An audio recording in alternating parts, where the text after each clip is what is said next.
अभिवादन स्वीकार कीजिए शमीम जराजपुरी का। आप देख रहे हैं खबरों नजर चैनल। खबर यूपी के आजमगढ़ शहर से है, जहां वहदते इस्लामी की जानिब से मस्जिद अबू बकर सिद्दीक दलालगाह शहर आजमगढ़ में कुलहीन तकरीम इंसानियत मुहिम के तहत मानव सम्मान एवं हमारा दायित्व एवं मस्जिद के परिचय पर एक प्रोग्राम का आयोजन किया गया, जिसमें मुसलमानों के साथ साथ बड़ी तादाद में गैर मुस्लिम भाइयों ने हिस्सा लिया। नदीम अहमद फलाही ने मानव सम्मान एवं हमारा दायित्व के विषय पर अपना संबोधन किया, जबकि डॉक्टर मोहम्मद आरिफ ने विस्तार से मस्जिद का परिचय कराया। प्रोग्राम का संचालन डॉक्टर मोहम्मद कमालुद्दीन अजहर शेख ने किया। प्रोग्राम के बाद लोगों के लिए सवालों जवाब का वक्त दिया गया था, जिसमें कुछ लोगों की तरफ से सवालात किए गए, जिसका जवाब नदीम अहमद फलाही ने बहुत ही आसान तरीके से दिया। अपने संबोधन में नदीम अहमद फलाही और खबरों नजर चैनल से बातें करते हुए कुछ गैर मुस्लिम भाइयों ने जो अपने विचार व्यक्त किए हैं वो आपके सामने पेश करते हैं। ह्यूमन डिग्निटी, मानव सम्मान, ये क्यों ज़रूरी है। एक साथ मिलजुल करके एक दूसरे को समझते हुए एक दूसरे की भावनाओं को, मर्यादाओं को समझ करके एक सभ्य समाज में रहने की जो कोशिश की जाए, वही इंसानियत और मानवता की पहचान होती है। मैं यहाँ पे हिंदू भाई मेरे हों, चाहे मुस्लिम भाई हों, मैं दोनों से एक ही बात कहना चाहूँगा। ये कतई मेरा मतलब ये नहीं है कि किसी पे ब्लेम करने का कि कौन सही है कौन गलत है।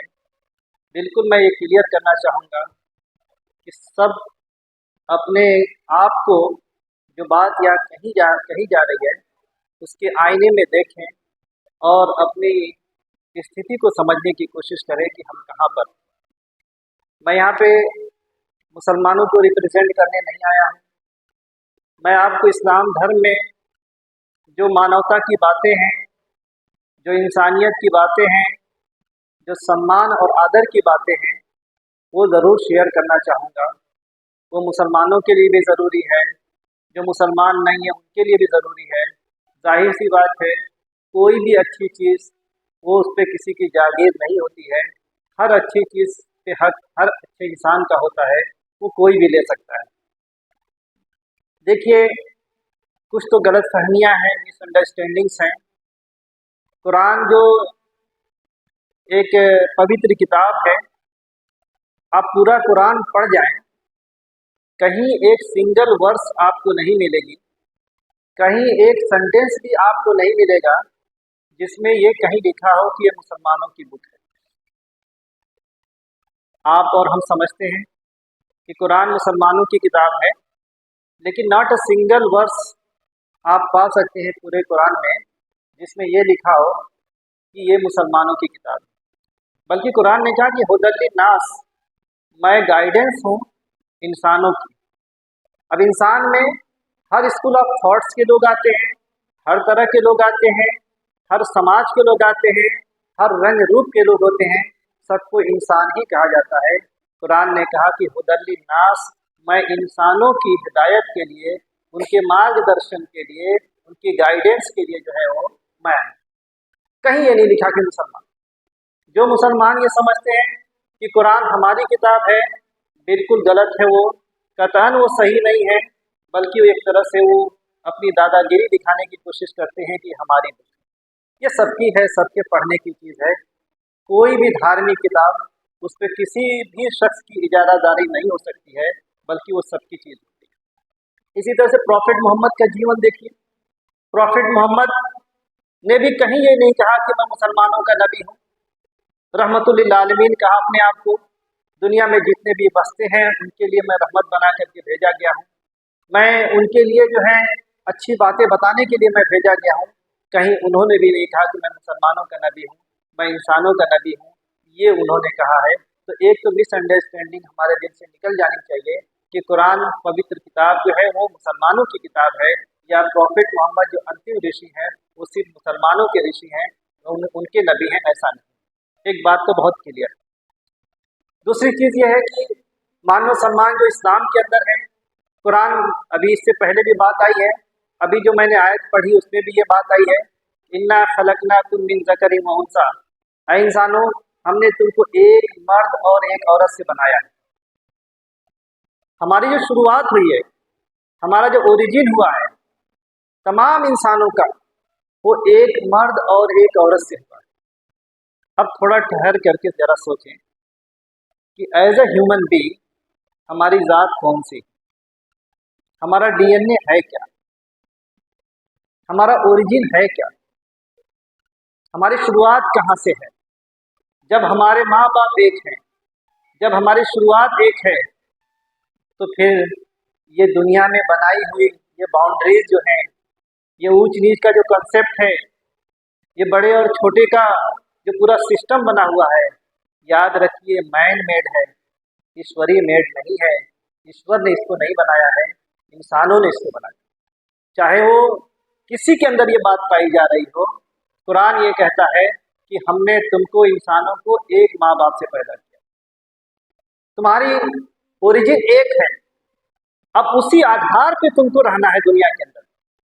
फिर कहा कि तुमको हमने अलग अलग रंग रूप में बनाया, तुम्हारे कलर अलग कर दिए, तुम्हारी पहचान अलग कर दिए, ताकि इन पहचान के बाद भी, इन डिफरेंसेस के बाद भी तुम उन्हें मनुष्य मानते हो कि नहीं मानते हो। कहीं ऐसा तो नहीं कि काले से घेरा करना, कहीं ऐसा तो नहीं कोई जो स्मार्ट ना हो उससे तुम नफरत करना। ये जो हर तरह की तस्वीर जो बनाई है वो इस वजह से बनाई है कि तुम इनको ले करके कहीं ये मत भूल जाना कि तुम एक माँ बाप की संतान हो, तमाम लोग एक माँ बाप की औलाद हैं, इसको तुम मत भूल जाना। कहीं अमीरी गरीबी की खाई ना हो जाए, कहीं इस तरीके की कोई बात ना हो जाए। ये सब चीजें जो है बिल्कुल क्लियर कर दिया अल्लाह ने कि हमने तुमको एक माँ बाप से बनाया है, तुम एक माँ बाप की संतान है। अब जाहिर सी बात है, एक माँ बाप की संतान जब है तो हमारा रिश्ता क्या है? सबसे पहला रिश्ता तो हमारा मनुष्य होने का बनता है। सबसे पहला रिश्ता ये कि हम मनुष्य हैं। उसके बाद हमारे रंग रूप अलग हैं, चेहरा मोहरा अलग है, बोलने के तरीके अलग हैं, भाषाएं हमारी अलग हैं, हमारा अलग अलग इन्वायरमेंट है, हमारा अलग अलग इमोशनल दायरा है, सब कुछ है, हमारी विचारधारा है। लेकिन एक बात तो क्लियर है कि प्राथमिक चीज ये है कि हम मनुष्य हैं। हम मनुष्य हैं। एज अ मनुष्य हमको एक दूसरे की इज्जत करनी है। आपके विचार अलग हो सकते हैं, हमारे विचार अलग हो सकते हैं, जितने लोग यहाँ बैठे हैं सबके विचार अलग हो सकते हैं। इवन मैं कहूँ कि एक माँ बाप के जन्मे अगर दो भाई हैं तो उनकी भी विचारधाराएं अलग हो सकती हैं। हमारा प्रॉब्लम क्या होता है कि जब हम बाई हुक बाई क्रुक किसी दूसरे को अपनी विचारधारा पे लाने की कोशिश करते हैं, ये हमारा प्रॉब्लम सबसे बड़ा होता है कि जिस जो लाइकिंग हमारी है या जो डिसलाइकिंग हमारी है वो सामने वाले की भी हो जाए, ये तब जाकर के प्रॉब्लम होता है।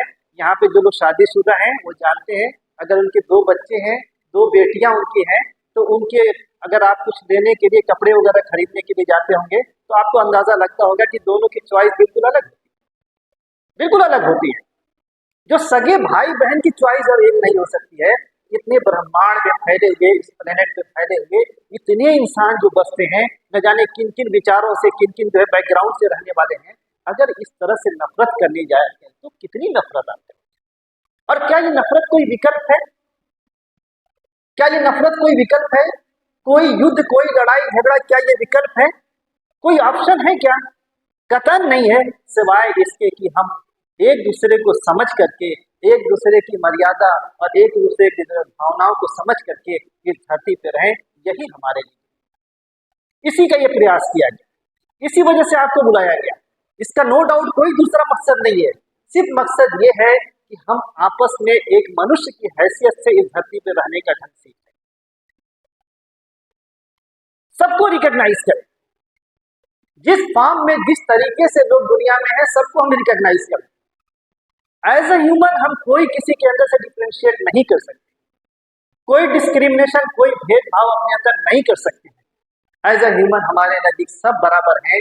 ये मानो है जिस तरह से आप किसी प्लेन से जब चलते हैं, नीचे की तरफ देखते हैं तो आपको सिर्फ इंसान नजर आते हैं, इंसान नजर आते हैं, उसके अलावा कोई दूसरा नजर नहीं आता। तो पहला एक मनुष्य का सबसे बड़ा मैसेज ये होता है कि पहले वो मनुष्य को मनुष्य का दर्जा दे, वो माने कि ये मनुष्य है मेरे जैसा।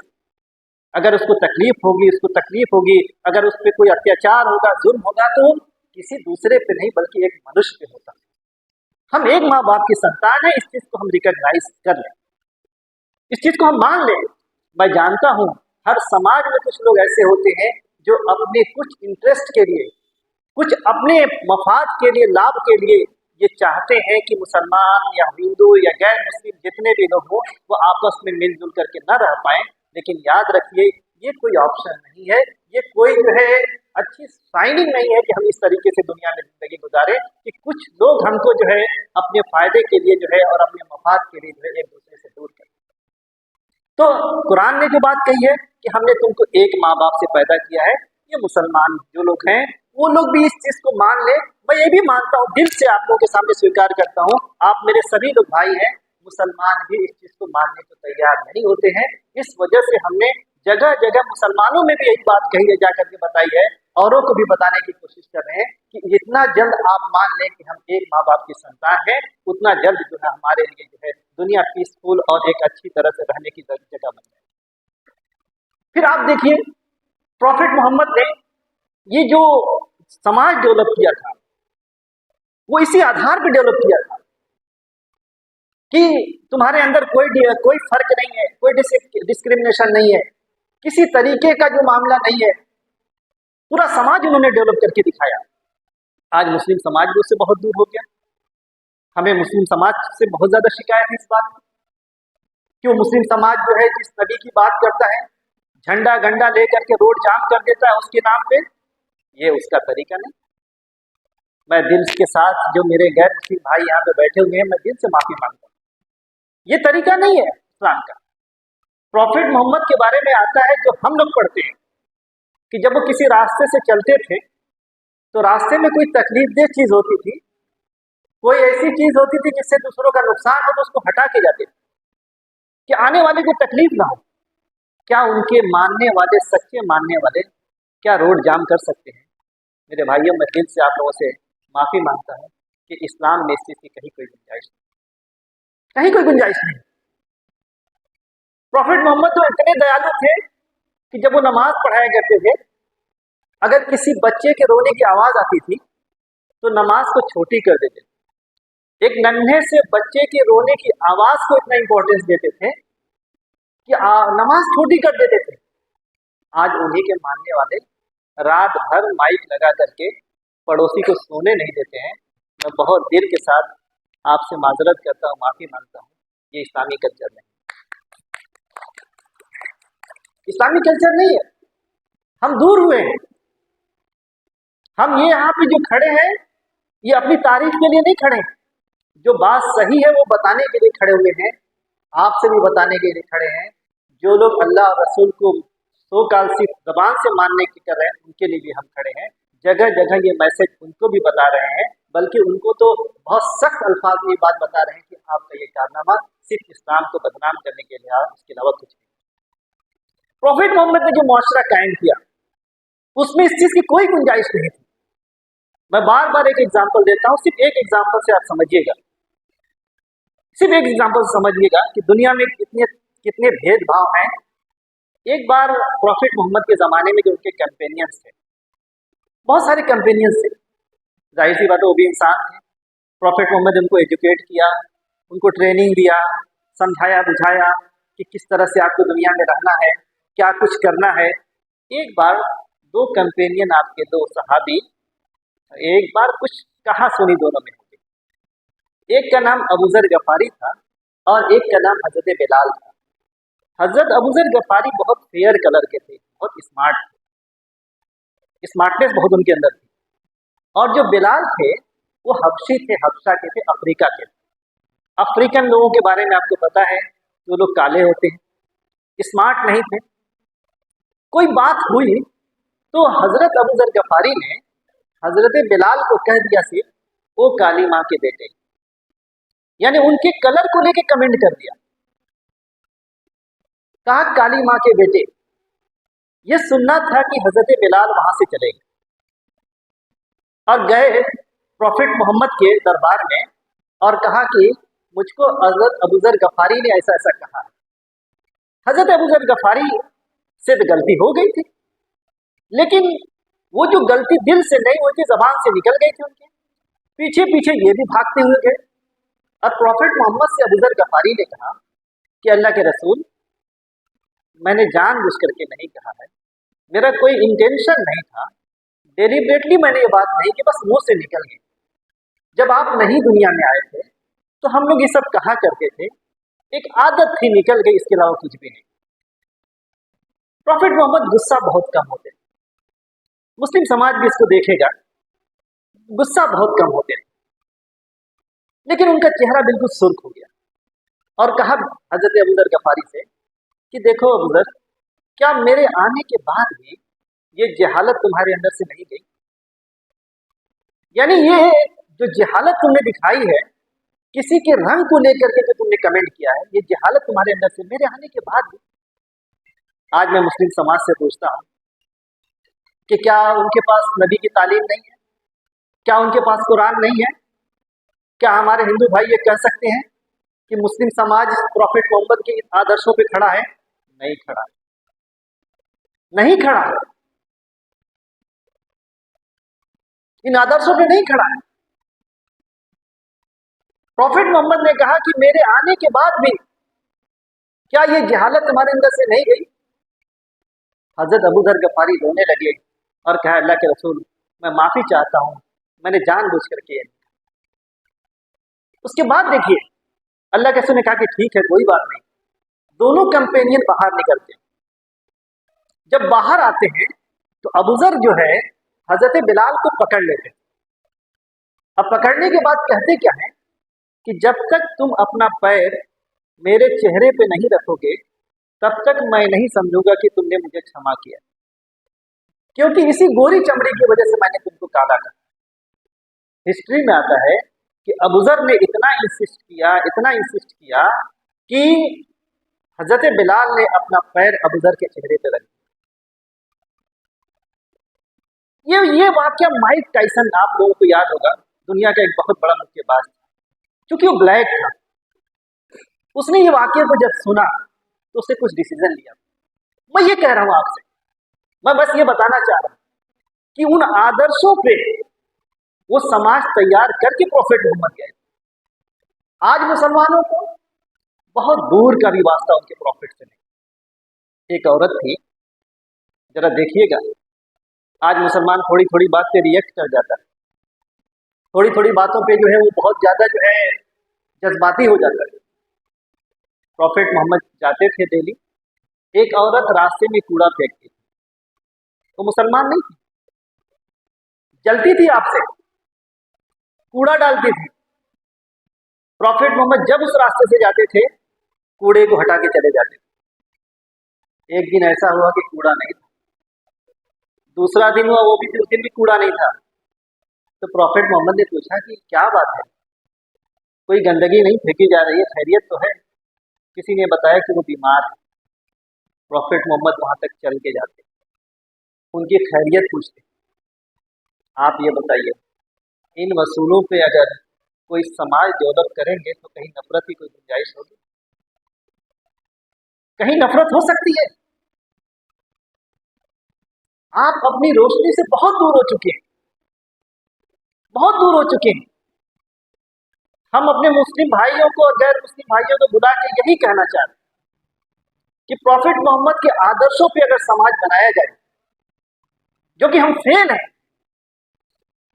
बिल्कुल तरह से फेल हैं हम, तो एक समाज ऐसा डेवलप हो सकता है जिसमें अमन और शांति हो सकती है। मिसअंडरस्टैंडिंग्स हैं, मैं अभी अवसर दूंगा, आपको जितने भी प्रश्न करने होंगे आप करिएगा, लेकिन यह है कि मानवता के नाम पर मैं बात। दूसरा सबसे बड़ा एहसान कुरान में क्या है? कुरान कहता है कि किसी भी बच्चे को दुनिया में आने से रोको मत। ये मानवता की कितनी बड़ी बात है कि हम तो दुनिया में आ गए, थोड़ी देर के लिए फैमिली प्लानिंग वगैरह को थोड़ा सा हटा करके अगर आप बात करें उसमें भी बात हो जाएगी। लेकिन जरा सोचिए तो, ये खूबसूरत सी धरती जिस पे हम रहते हैं, इतना बड़ा ये प्लेनेट जिस पे हम रहते हैं, क्या सिर्फ हमारी ही है?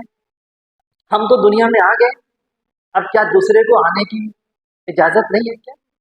कुरान में अल्लाह ने कहा, वला तक़्तुलू औलाद खश्यत इमलाक, अपने बच्चों को कत्ल मत करो, इस वजह से मत कत्ल करो कि उनको रहने सहने की या खाने पीने की कोई दिक्कत होती। नहनु नर्ज़ुक़ुहुम, उनको हम रोजी देते हैं, डाइट और खुराक हम देते हैं, वइय्याकुम और तुमको भी।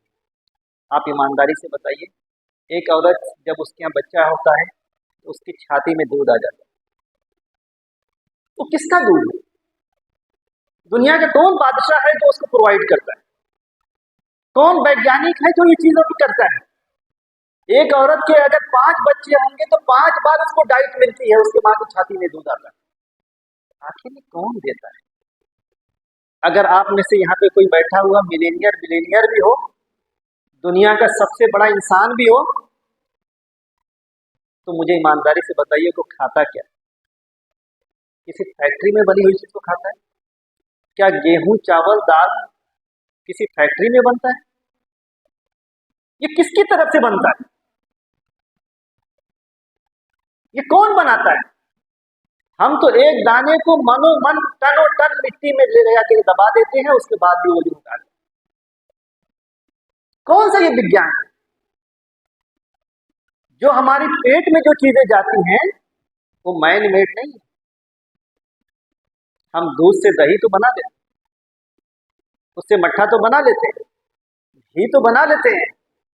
क्या हम दूध भी बनाते हैं? हम रोटी तो बना लेते हैं, हम और चीजें तो बना लेते हैं। क्या गेहूं भी बना लेते हैं?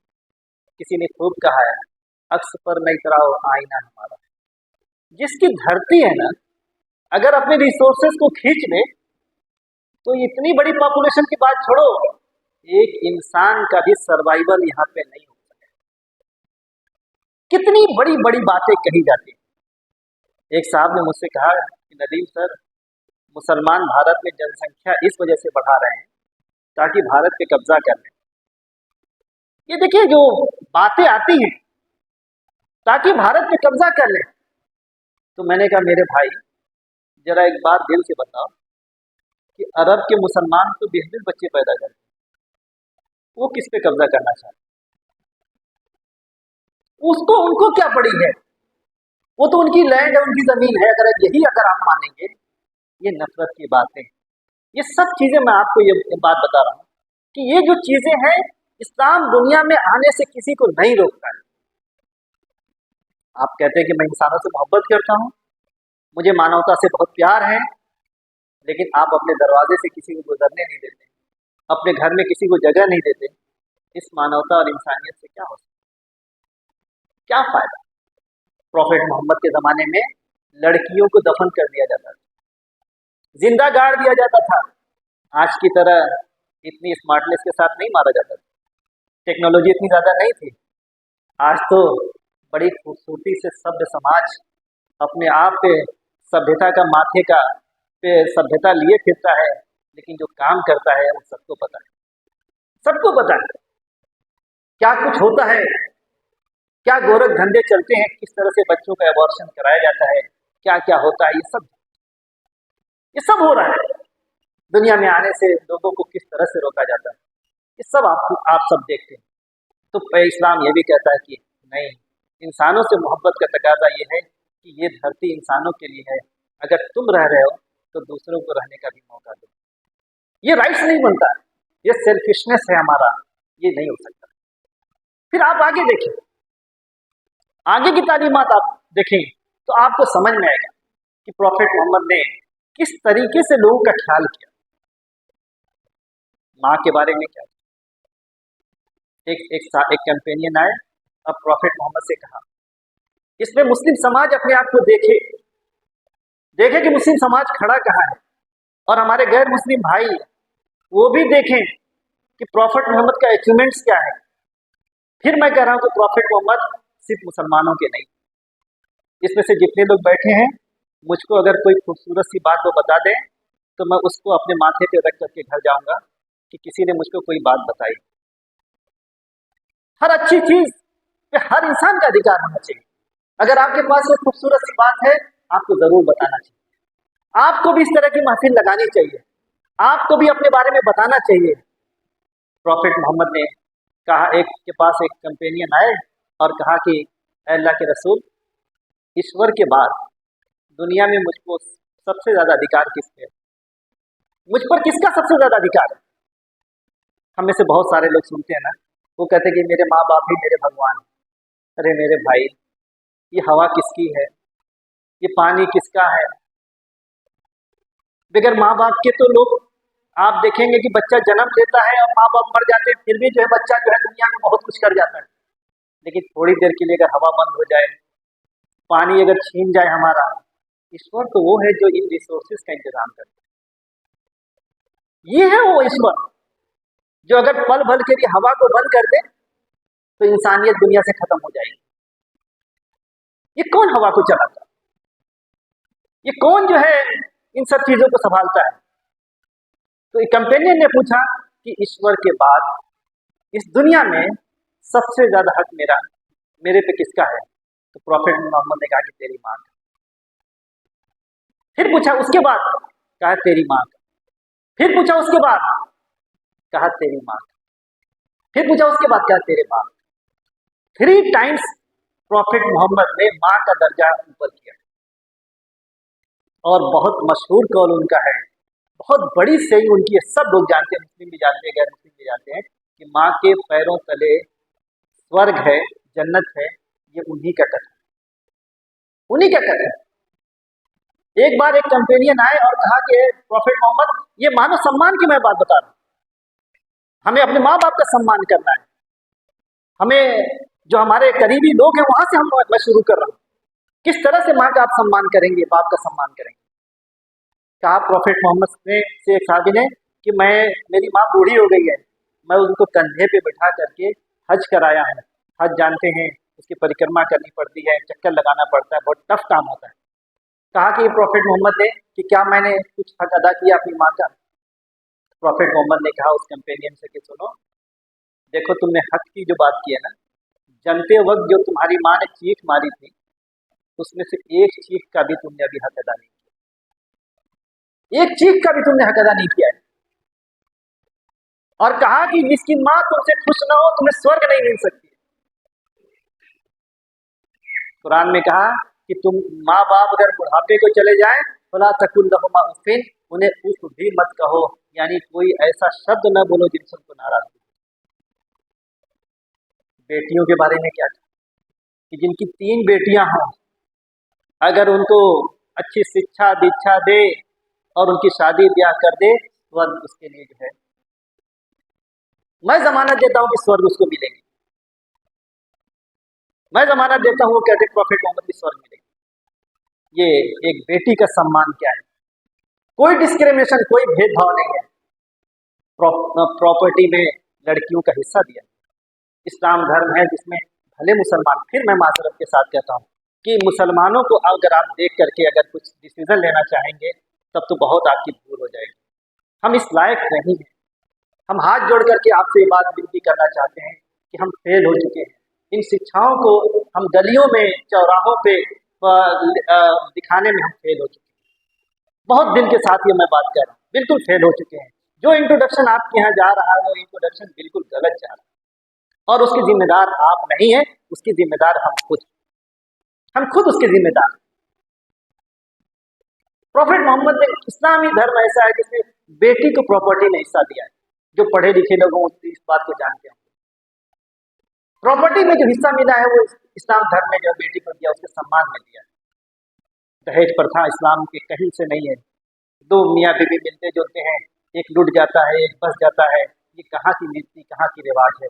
कहीं नहीं है। लेकिन उसके बाद भी दहेज, ये सब है। अल्लाह के रसूल ने फरमाया कि देखो, अगर तुम्हारा पड़ोसी तुमसे खुश नहीं है तो तुम्हारा मुझसे कोई संबंध नहीं। फिर कहा कि जब तुम ईश्वर के पास जाओगे, ईश्वर तुमसे पूछेगा ईश्वर तुमसे कि मैं भूखा था, तुमने मुझे खाना नहीं खिलाया। तो बंदा कहेगा ईश्वर से कि ईश्वर आप कैसे खाना खा सकते हैं, आप तो दुनिया को खिलाते थे, आपको क्या जरूरत पड़ी थी? ईश्वर कहेगा कि देखो, तुम्हारे पड़ोस में फला बंदा था, भूखा था, अगर तुम उसको खाना खिला देते तो गोया मुझको खिला देते। फिर ईश्वर कहेगा कि देखो, मैं नंगा था, तुमने मुझे कपड़ा नहीं पहनाया, जाड़े का मौसम था, मैं सिसक रहा था, तुमने मेरा ख्याल नहीं किया। तो बंदा कहेगा ईश्वर आपको किस चीज़ की कमी है, आप तो दुनिया को सब चीज़ें प्रोवाइड करते हैं। तो कहेगा ईश्वर कि देखो, फला आदमी था तुम्हारे सामने, उसको कपड़े की जरूरत थी, अगर तुम दे दिए होते तो मुझको। ये मानव सम्मान की नींव है। ये बुनियाद है इन मानव सम्मान की कि आपका पड़ोसी कैसा होना चाहिए, आपका पड़ोसी आपका खुश होना चाहिए, आपके पड़ोसी आपसे अमन सुकून के साथ रहना चाहिए। और याद रखिए, मैं बार बार ये बात कह रहा हूँ, ये मस्जिद में खुदा की कसम खा के कह रहा हूँ कि कहीं पे भी प्रॉफिट मोहम्मद ने कोई बात कही हो इस तरह की, कहीं हिंदू मुसलमान के लफ्ज कि तुम्हारा पड़ोसी मुसलमान हो, ये नहीं कहा। तुम्हारा पड़ोसी तुमसे खुश रहना चाहिए, ये बात कही। आज कितनी नफरतें हम लेकर के घूम रहे हैं, क्या क्या हम अपने अंदर पाल करके चल रहे हैं। कहीं उन्होंने नहीं कहा, कहीं ये नहीं कहा कि पड़ोसी अगर तुमसे खुश नहीं तो ये कि मुसलमान खुश हो, ये कभी भी नहीं कहा। ये कहीं पे भी ये मानवता की बात उन्होंने नहीं कही। ये कहा कि देखो तुम्हारा पड़ोसी तुमसे खुश रहना चाहिए, तुम्हारा बिहेवियर, तुम्हारा कल्चर इस तरह से रहना चाहिए कि अमन सुकून के साथ, उसको अमन सुकून के साथ रहना चाहिए। ये सब चीजें जो है आपको ये प्रॉफिट मोहम्मद की तालीमात में मिलेगी। प्रॉफिट मोहम्मद ने कहा कि देखो दुनिया में सबसे अच्छा वो घर है जिसमें किसी यतीम को भी जो जगह मिल जाए, किसी अनाथ को। आज अनाथ आश्रम खुल रहे हैं, जगह जगह ये खुल रहे हैं। अगर हमारी इंसानियत जग जाए, हमारे अंदर अंतरात्मा जग जाए और हम एक एक को अगर सपोर्ट करना शुरू कर लें उनकी शिक्षा दीक्षा, तो कितना बड़ा काम हो सकता है। प्रॉफिट मोहम्मद कई लोग गुलामों के बारे में, वो जमाना आप पढ़ेंगे तो आपको पता चलेगा। आज से 1400 साल पहले की सब बातें हैं जो जिसको स्टोन एज कहा जाता है। उसमें आप देखेंगे गुलाम जो होते थे खरीदे और बेचे जाते। पढ़ लीजिए, अभी ये प्रथाएं अभी भी जो है बहुत रिसेंटली तक ये सब प्रथाएं जो आपको मिलती थी, गुलाम खरीदे और बेचे जाते थे। बाकायदा उनकी मंडियां लगती थी, जिस तरह से जानवरों की मंडियां लगती थी। प्रॉफिट मोहम्मद के घर में भी एक गुलाम, उनका नाम जैद था।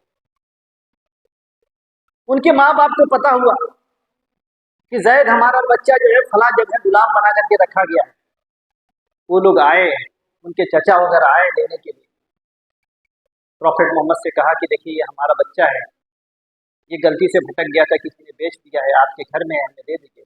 प्रॉफिट मोहम्मद ने कहा कि ले दीजिए, मुझे तो इस बात का गम है कि इतने दिन तक आप बगैर इससे कैसे रहें, लेकिन देखो अगर ये जाना नहीं चाहेगा तो मैं जबरदस्ती नहीं। जैद से पूछा उन लोगों ने कि जैद हम तुम्हारे माँ बाप के पास तुम्हें ले, हम चचा हम तुम्हारे हैं, हम तुम्हें घर ले जाना चाह रहे हैं। जैद ने जाने से इनकार कर दिया, कहा कि जो सम्मान जो इज्जत मुझको यहाँ मिलती है ना, वो कहीं दुनिया में नहीं मिल सकती। आज हम एक मजदूर को रखते हैं, जरा सोचें आप, एक मजदूर को रखते हैं तो उनके साथ बिहेवियर क्या हमारा होता है, व्यवहार क्या होता है। वो मजदूर बता देगा कि कौन समाज में अच्छा है कौन बुरा है। प्रॉफिट मोहम्मद ने ही कहा था ये बात कि मजदूर का पसीना सूखने से पहले उसकी मजदूरी दे दो। ये गुलामों की बात में क्या, किसी सहाबी से कोई गुनाह हो जाता था तो प्रॉफिट मोहम्मद कहते कि देखो तुम्हारे पास 2 गुलाम है ना, एक को आजाद कर दो। आप कहेंगे मुझसे कि क्यों नहीं सभी को आजाद करा दिया। ये कहना तो बहुत आसान है, ये काम अमेरिका में एक बार हुआ था, अब्राहम लिंकन के जमाने में काम हुआ था। ऑर्डिनेंस लगा दिया उसने और कह दिया कि अब किसी के पास कोई गुलाम नहीं रहने चाहिए। अगर किसी के पास कोई गुलाम पकड़ा गया रहा तो उस पर केस लगेंगे। अब सभी जो है अपने घरों से गुलामों को निकाल दिए, गुलामों की फौज अब आ गई। अब प्रेसिडेंट हाउस को घेर दिया कि अब हम करें क्या, रोजी रोटी का हमारा, कम से कम मालिक के पास से खाना तो मिलता था। कोई रिफॉर्म धीरे धीरे होता है, अचानक कोई रिफॉर्म नहीं होता, ऑर्डिनेंस वापस लेना पड़ गया। प्रॉफिट मोहम्मद ने कहा कि नहीं, धीरे धीरे गुलामों को क्या करो, आजाद करने का, उसको इस्टेब्लिश करो। ये सब देखिए आप, ये सब चीजें जो है आप देखेंगे इंसानियत की भलाई के लिए, मानवता के लिए प्रॉफिट मोहम्मद ने बहुत, ये आदर्श हमारे लिए, हम बहुत कुछ उसके उस आईने में अपने आप को देख सकते हैं, समझ सकते हैं। लेकिन हमारी विडंबना है कि हम बैठते नहीं, या तो हमें बैठने नहीं दिया जा रहा है, हम बैठते नहीं। जिस तरह से हमारे हिंदू भाइयों के अंदर और जिस तरह से हमारे मुस्लिम भाइयों के अंदर जो कमियां हैं, वो कमियां इसी तरह से दूर की जा सकती। मैं यहाँ इस वजह से नहीं आया हूँ कि आपको आपके अंदर ऐसी चीज बात आप कह दो जिससे नफरत फैले। मैं इस वजह से आया हूँ कि ताकि ये आपस में दूरियां कम हो, एक दूसरे को समझने का हमें अवसर। अगर ईमानदारी से बताइए, अगर आपका पड़ोसी कोई इसमें से गैर मुस्लिम जितने हैं, आपका कोई पड़ोसी मुसलमान है, इन आदर्शों पे वो खड़ा हो गया, प्रॉफिट मोहम्मद के लिए, तो आपको कितना बड़ा फायदा होने वाला है, कितना बड़ा फायदा होने वाला है। क्या आपको तकलीफ दे सकता है? क्या आप परेशान रहेंगे तो बेचैन नहीं हो जाएगा? क्या आपको भूखे रहने देगा वो? इन आदर्शों पे अगर वो खड़ा हो जाए तो मैं समझता हूँ कि हमारा समाज एक स्वर्गीय समाज हो जाएगा, एक शानदार समाज हमको दिखेगा। ये सब का प्रयास करके ही आपको यहाँ पे बुलाया गया है, ताकि आपको सही मानवता की बात, सही बात आप तक करने की जाए, आप तक पहुँचाई जाए, ताकि हम और आप जो है एक दूसरे को समझने का, एक दूसरे के एक साथ रहने का, देखिए हम बदल नहीं सकते। आप और हम पड़ोसी हैं। ये भारत जो है ये न जाने कितनी तहजीबों का, न जाने कितने कल्चर का घर है। अनेकता में एकता की इतनी खूबसूरत मिसाल है कि मैं उसको क्या बताऊं। यहाँ हर तरीके से आप मोहब्बत के साथ रह सकते हैं। यहाँ हर तरह, हर धर्म के लोग जो है बहुत आज़ादी के साथ रह सकते हैं। कुछ लोग हैं, वेरी फ्यू मैं कहता हूँ, बहुत कम हिंदुस्तान के अंदर हैं जो हर समाज के अंदर पाए जाते हैं, हर बिरादरी और हर जात और हर जो है धर्म के अंदर पाए जाते हैं, जो नहीं चाहते हैं कि हम आपस में एक दूसरे से मिले। लेकिन यकीन रखिए उनकी संख्या बहुत कम है। अगर हमारा जो जो मेजॉरिटी हमारी है, अगर वो जग गई, वो खड़ी हो गई, इन कॉन्शियस पे अगर जो है वो जगी कि नहीं हम एक साथ रहना चाहते हैं, हम हिंदू मुसलमान कोई फर्क और कोई भेदभाव हम नहीं रखना चाहते हैं, एक मोहल्ले में एक साथ हम रह सकते हैं, चाचा काका बाबा कह के हम जो है दुनिया में जिंदगी गुजार सकते हैं। यकीन मानिए यही दर्श देने के लिए आपको यहाँ पे बुलाया गया था। ये मस्जिद परिचय भी इसी वजह से कराया गया था।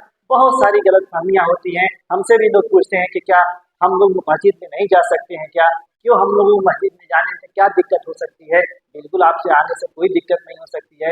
आप मस्जिद में आएँ, देखें, समझें, सब कुछ करें, लेकिन ये देखने से, समझने से बहुत सारी चीज़ें दूर होती हैं, बहुत सारी गलतफहमियां दूर हो सकती हैं। इंसानियत को बढ़ने का, इंसानियत को संवारने का, इंसानियत को आगे ले जाने में अपना अपना कंट्रीब्यूशन हमें करना है। हमें जो है भेदभाव को मिटाना है, इस्लाम की शिक्षाओं को और दूसरे धर्मों की जो शिक्षाएं हैं जो अच्छी, उसको प्रमोट करने का, लोगों तक पहुंचाने की ज़रूरत है और इसमें कंट्रीब्यूशन करने की ज़रूरत है। एक बात आखिरी पर मैं कह दूँ कि देखिए कुरान में लिखा है अल फितनतु अशद्दु मिनल कत्ल। अगर किसी एक आदमी की आप हत्या किए हो, ये कोई बहुत बड़ा गुनाह नहीं, बहुत बड़ा गुनाह है, लेकिन ये कोई बहुत बड़ा गुनाह नहीं है। लेकिन अगर आपने एक फितना अगर खड़ा कर दिया है, दंगा भड़का दिया है आपकी वजह से, आपकी किसी गलत हरकत से, फिर वो कितने लोग मारे जाएंगे इसकी काउंटिंग नहीं हो पाएगी। इसी तरीके से दुनिया के अंदर कोई अच्छा काम आपने कर दिया है और उस अच्छाई की वजह से इंसान अच्छाई के रास्ते पे चल दिया है, जब तक वो अच्छाई दुनिया में धरती में पाई जाएगी उसका पुण्य आपके भी हिस्से में आता जाएगा। ये छोटी सी जिंदगी है, आज मुझे भी मरना है, आपको भी मरना है, सबको मरना है। दिल पे हाथ रख करके कोई नहीं कह सकता है कि हम यहाँ से घर तक पहुंच जाएंगे, कोई नहीं कह सकता। क्यों नफरत क्यों नफरत हम फैलाएं? क्यों हम इस तरह से विचारधारा रखें? जिन विचारधाराओं से हमने तो दुनिया में देखा कि जिन विचारधाराओं से आपने लड़ाई लड़ी, हमने लड़ाई लड़ी, हमारा बच्चा ही उसी विचारधारा का हो गया। क्या दुनिया ने ये नहीं देखा? क्या ये सब नहीं हुआ? अशोका की हिस्ट्री हमने नहीं पढ़ी? जिस बुद्ध मत को जो है वो पूरी तरह से मिटाने पे आया था, वहीं पे उसके चरण जो है वो झुक गए। क्या हमने ये सब नहीं देखा? सब तो देखा है, सब तो हमने किया है। ये कब इंसान कहाँ जाएगा, ये क्या सोचेगा, इसकी विचारधारा कल क्या हो जाएगी, हमको क्या पता इसका? क्यों हम डिसीजन आज लें इसके बारे में? क्यों हम घेरा करें इसके? क्यों ये सब पाले अपने अंदर? क्यों नहीं इस बात को हम समझ लें कि दुनिया आसमानों पे अब जा रही है। इंसान जो है मनो मन टनो टन का लोहा आसमान में उड़ाता फिर रहा है। इसकी श्रेष्ठता को आप नहीं समझ सकते, सभी जब समझ में आएगी जब एक मानव की आप इज्जत करना चाहेंगे, उसका सम्मान करना चाहेंगे। आप इनको जानवरों की तरह ट्रीट मत करिए, जानवर नहीं। क्या आप रास्ते में से आए होंगे, कोई कुत्ता मरा होगा, कोई पूछने वाला नहीं होगा, कोई रोने वाला नहीं होगा, कोई रोने वाला नहीं होगा। उसकी वजह है वो सामाजिक प्राणी नहीं है। इसमें से इतने लोग बैठे हैं, अगर किसी की कोई हत्या हो जाए किसी की जान चली जाए, हो सकता है कि 10 लोगों की रोजी रोटी का जरिया रहा, उसकी फैमिली चलती रही उससे। उस कुत्ते से कितने लोगों की फैमिली चल रही थी। आप चलते हो, भैंस को टक्कर लग जाती हो, गाय को टक्कर, वो मर जाती है, वो कितनी फैमिली को सपोर्ट कर रहा था। लेकिन हम अगर किसी इंसान को मारते, हम एक जानवर को 10 डंडा भी मारते हैं, 10 लाठी मारते हैं, उसके बाद फौरन कोई चारा देते तो खा भी लेती है। हमें कोई डांट दे, फौरन खाना दे तो हम खाने को भी तैयार नहीं होते। हम वो प्राणी हैं, हमको कंपेयर किसी ऐसी चीज से मत करिए। ये हम ईश्वर की सबसे बेहतरीन तखलीक है। ईश्वर ने इसको कहा है कि देखो मैंने दुनिया में जितनी भी चीजें बनाई है, कह दिया वो चीज बन गई, कुन फयकून कह दिया वो बन गई। लेकिन जब इंसान को हमने बनाया तो उसको अपने हाथों से बनाया। खलक तो बेयदई, अपने दोनों हाथों से उसको बनाया, उसके अंदर अपनी आत्मा हमने डाली। आज से 100 साल की बकरी को ले लीजिए, आज की बकरी में कोई फर्क नहीं, लेकिन 100 साल पहले के इंसान को आज में देख लीजिए कितना बड़ा फर्क होगा। क्या ये जानवर है?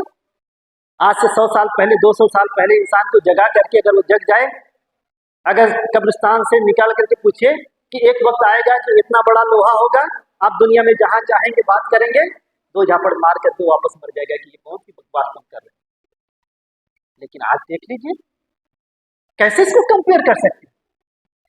क्या ये बंदर की औलाद हो सकता है? क्या ये एवोल्यूशन थियरी इतनी ऐसी हो सकती है? और जानवरों को एवोल्यूशन क्यों नहीं हो रहा? हाँ, बकरी भी अगर कंप्यूटर बनाने लगती तो मैं मानता। ये पहले दिन से इंसान मनुष्य है, मनुष्य की डिग्निटी को बाकी रखना है। मनुष्य सबसे सुपीरियर तकलीफ है। यहाँ तक कि आप देखेंगे बड़े से बड़े जानवरों के भी सर पे बैठ के हाथी जैसे जानवरों को भी सधा लेते हैं। अब इसका सर जो झुकना चाहिए, मानव सम्मान की आखिरी बात है, इसका सर जो झुकना चाहिए उसी के सामने झुकना चाहिए जो इससे बड़ा।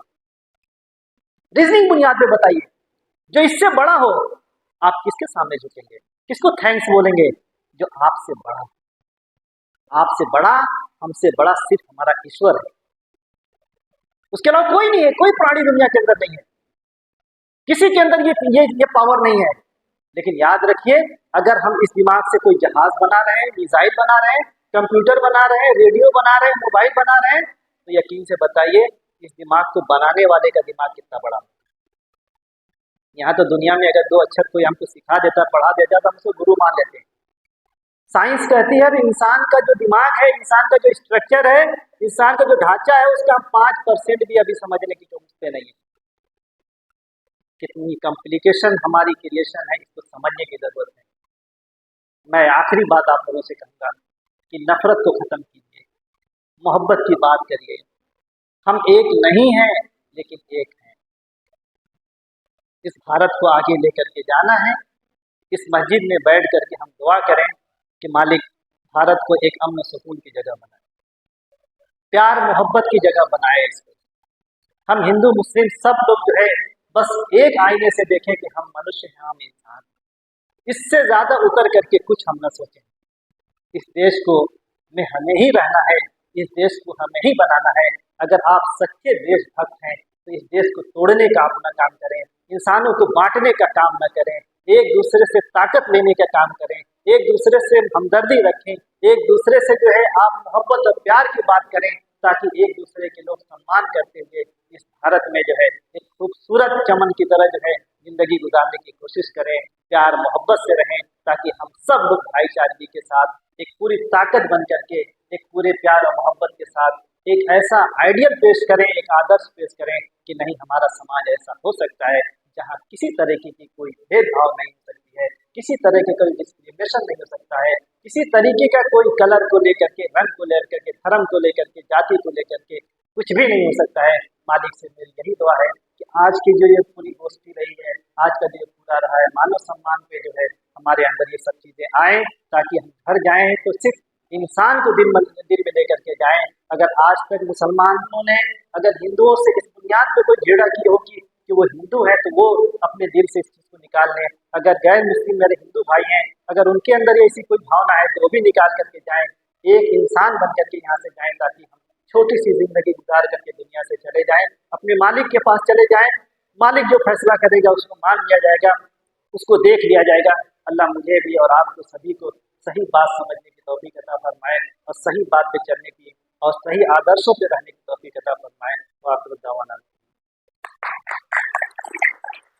मेरा नाम छेदी सिंह है। मैं हीरापट्टी का रहने वाला हूँ। राज्य सरकार से सेवानिवृत्त। ये कार्यक्रम बहुत ही अच्छा रहा और वास्तव में जितना लोगों ने भाषण किया है उसको उतार लिया जाएगा अपने अंदर भी, तो हमारे देश की सारी समस्याएं दूर हो सकती हैं। सभी लोग आपस में कभी न बैर होगा न कभी झगड़ा होगा और सभी लोग आपस में मिलजुल करके रहेंगे। मैं डॉक्टर कमालुद्दीन शेख साहब के कहने पर आया था पहली बार अभी जो, लेकिन बहुत ही अच्छा महसूस हुआ।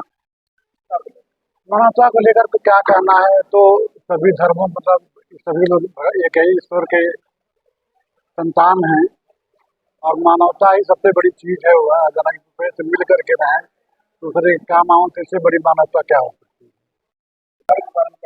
जी, इस्लाम धर्म के बारे में क्या कहते हैं? इस्लाम धर्म के बारे में तमाम गलतफहमियाँ पैदा की जाती हैं, लेकिन यहाँ आने के बाद मालूम हुआ कि उसमें बहुत ज़्यादा वो अफवाहें बहुत ज़्यादा हैं उसके बारे में, क्योंकि धरातल पे इस्लाम धर्म जो है सभी धर्मों के बराबर ही है, इसमें कोई अंतर नहीं। और पैगम्बर मोहम्मद के बारे में क्या कहते हैं? मोहम्मद साहब जो संदेश था उनका, तो वो संदेश जैसे मेरा सुनने में आता था कि पूरा विश्व इस्लाम धर्म जो है दारुल हरब और दारुल इस्लाम दोनों डिवाइड करता है, लेकिन यहाँ सुनने के बाद मालूम हुआ कि यहाँ कोई गहराई खाई नहीं है। जी, बस इतना ही कहना चाहूँगा। सर, क्या नाम है आप? मेरा नाम हरिप्रसाद है। आज जो गोष्ठी हुई है, जो प्रोग्राम हुआ है, उसको लेकर क्या विचार आपके? ये जो विचार गोष्ठी मानव सम्मान और के लिए जो विचार गोष्ठी हुई है बहुत अच्छा है। ऐसे गोष्ठी बारंबार होनी चाहिए ताकि मानव समाज का उत्थान हो सके।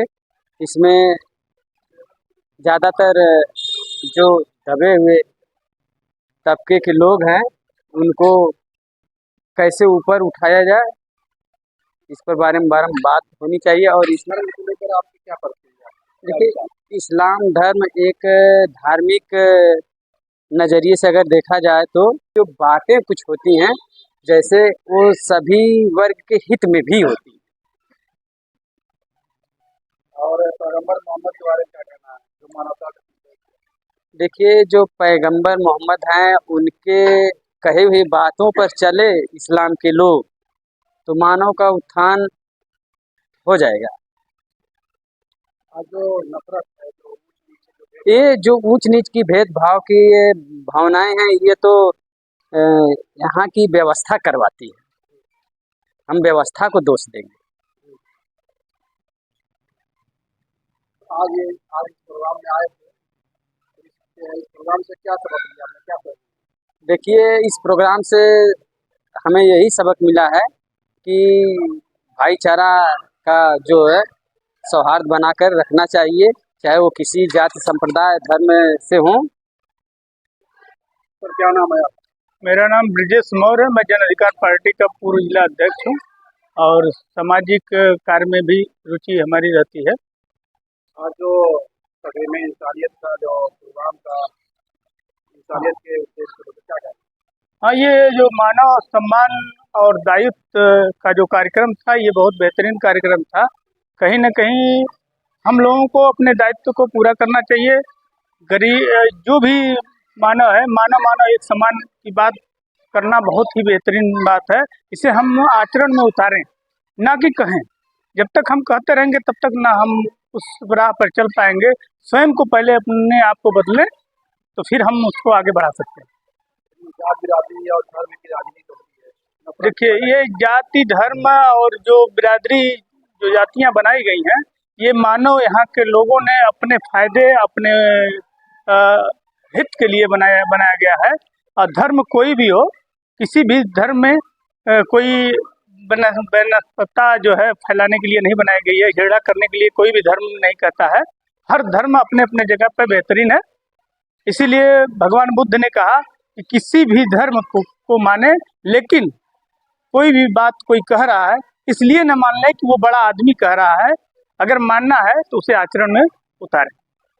जो यहाँ पर जो भाषण हुए हैं, जो तस्वीरें हुई हैं, कैसी रही? ये बहुत बेहतरीन है। मानव एक सम्मान की बात यहाँ हो रही है, सबको एक साथ जोड़ने की बात हो रही है। ये बहुत बेहतरीन है।